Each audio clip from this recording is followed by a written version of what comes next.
صراط الذين أنعمت عليهم غير المغضوب عليهم ولا الضالين آمين. اللهم صل على سيدنا محمد وعلى آل سيدنا محمد وبارك وسلم. اللهم صل على سيدنا محمد وعلى آل سيدنا محمد وبارك وسلم. اللهم صل على سيدنا محمد وعلى سيدنا محمد وبارك وسلم. Ya Allah, we beseech you to shower your blessings upon the soul of the Prophet Muhammad وسلم, and his noble ancestors and his noble descendants, and especially the household of the Prophet Muhammad, upon all the previous prophets and their noble ancestors and their noble descendants, and upon the companions of the Prophet Muhammad,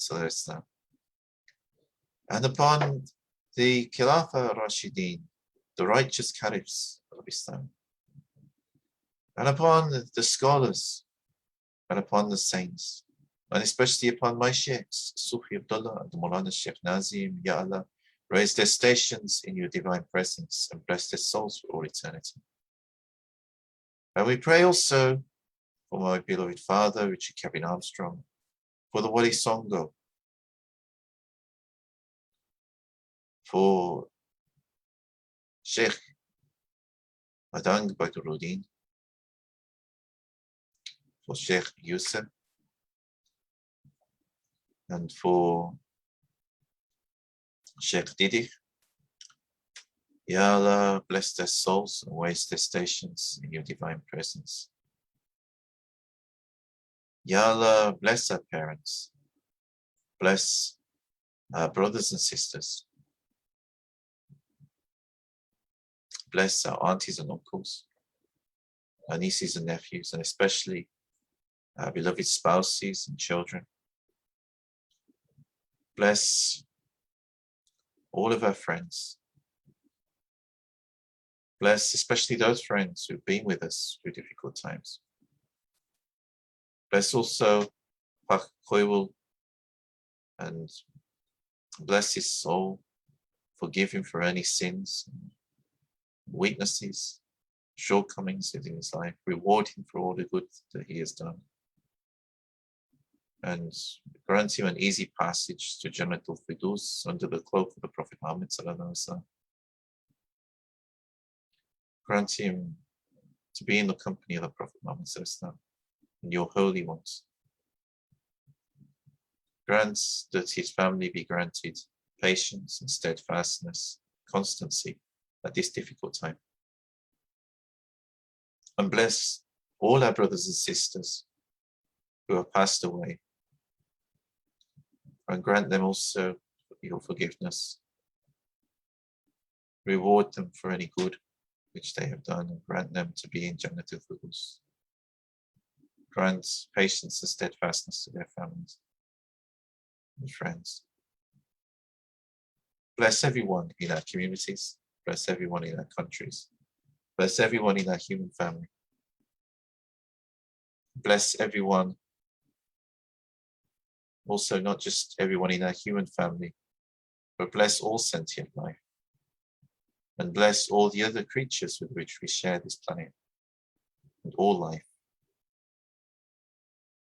Ya Allah, grant us the right inspirations to be able to live our lives constructively in the best way, to be of service to our communities, to our human family, to be of service to the life on this planet, which is of course the original task which you gave to Adam and Eve in the garden,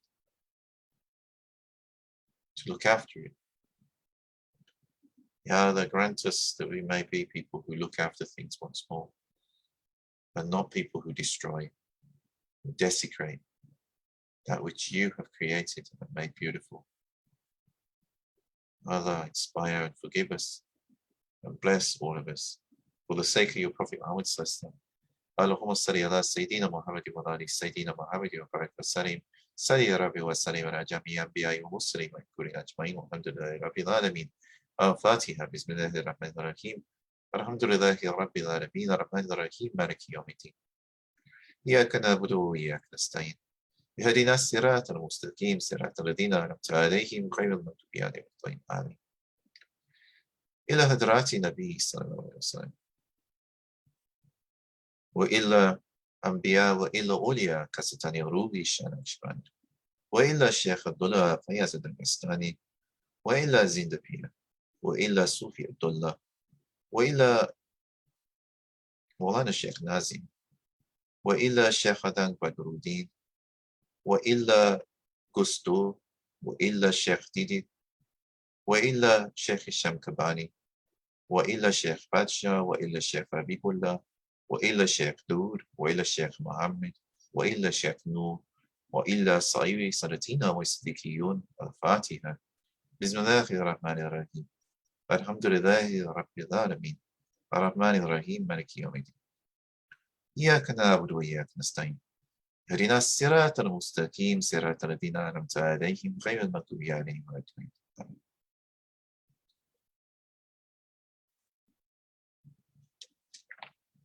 I bid you all a very good evening if you're joining me from the UK, and Jummah Mubarak as we head into Friday. And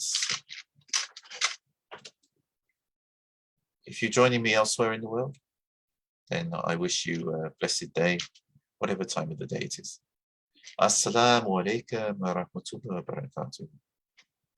Oh, and please don't forget, if you find these videos and live streams useful, please don't forget to subscribe to my Instagram, Facebook, and YouTube so you can be kept up to date. Okay. Assalamu alaikum wa rahmatullahi wa barakatuh.